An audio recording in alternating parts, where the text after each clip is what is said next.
अण्णासाहेब पाटील महामंडळाच्या लाभार्थ्यांसाठी मोठी खुशखबर. महाराष्ट्र शासनाने तब्बल 300 कोटी रुपयांचा अतिरिक्त निधी मंजूर केला आहे. आधीच 150 कोटी रुपये दिल्यानंतर आता आणखी 300 कोटी रुपयांचा निधी जाहीर करण्यात आला आहे. या निर्णयाचा फायदा कोणाला होणार? कर्ज योजना, व्याज परतावा आणि युवकांसाठीच्या योजनांवर याचा काय परिणाम होणार? संपूर्ण माहिती या व्हिडिओमध्ये जाणून घेऊया.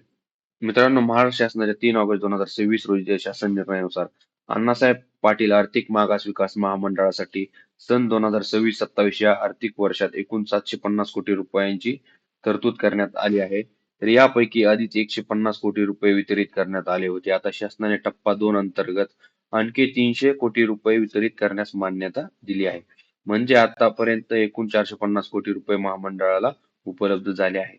अण्णासाहेब पाटील आर्थिक मागास विकास महामंडळामार्फत विविध स्वयंरोजगार कर्ज, व्याज परतावा, उद्योगात आणि युवकांसाठीच्या योजनांसाठी अंमलबजावणी केली जाते. महामंडळाने शासनाकडे निधीची मागणी केल्यानंतर हा निधी मंजूर करण्यात आला आहे. यामुळे लाभार्थ्यांच्या प्रलंबित प्रस्तावांना गती मिळण्याची शक्यता आहे. शासनाने घातलेल्या महत्त्वाच्या अटी बघा.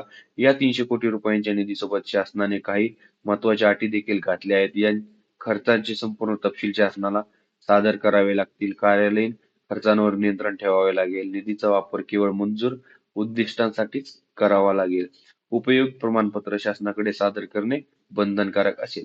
निधी बँक खात्यात पडून ठेवता येणार नाही. खर्च न झाल्यास निधी पुन्हा शासनाकडे जमा करावा लागेल. लाभार्थ्यांसाठी याचा अर्थ काय? जर तुम्ही अण्णासाहेब पाटील महामंडळाच्या कोणत्याही योजनेसाठी अर्ज केला असेल किंवा कर्ज, व्याज परतावा अथवा स्वयंरोजगार योजनांचा लाभ घेण्याच्या प्रतीक्षेत असाल तर हा निधी उपलब्ध झाल्यामुळे अनेक प्रकारांना मंजुरी मिळण्याची शक्यता वाढली आहे. तथापि शासन निर्णयामध्ये कोणतीही नवीन योजना जाहीर करण्यात आलेली नाही. हा निधी विद्यमान योजनेच्या अंमलबजावणीसाठी देण्यात आला आहे. बघा, महत्त्वाचे आकडे आता एकूण अर्थसंकल्पीय तरतूद 750 कोटी रुपये. पहिल्या टप्प्यात निधी वितरण केला 150 कोटी रुपये. दुसऱ्या टप्प्यात मंजुरी निधी 300 कोटी रुपये. आतापर्यंत वितरित एकूण निधी 450 कोटी रुपये. शासन निर्णय दिनांक 3 ऑगस्ट 2026. अण्णासाहेब पाटील आर्थिक मागास विकास महामंडळासाठी महाराष्ट्र शासनाने आणखी 300 कोटी रुपयांचा निधी मंजूर केला आहे. त्यामुळे महामंडळाच्या विविध योजनांच्या अंमलबजावणीला गती मिळण्याची अपेक्षा आहे. तुम्ही अण्णासाहेब पाटील महामंडळाच्या कोणत्या योजनेसाठी अर्ज केला आहे? कमेंटमध्ये नक्की सांगा. व्हिडिओ आवडला असेल तर लाईक करा, शेअर करा आणि तुम्ही अजूनही चॅनलला सबस्क्राईब केले नसेल तर चॅनलला सबस्क्राईब करा.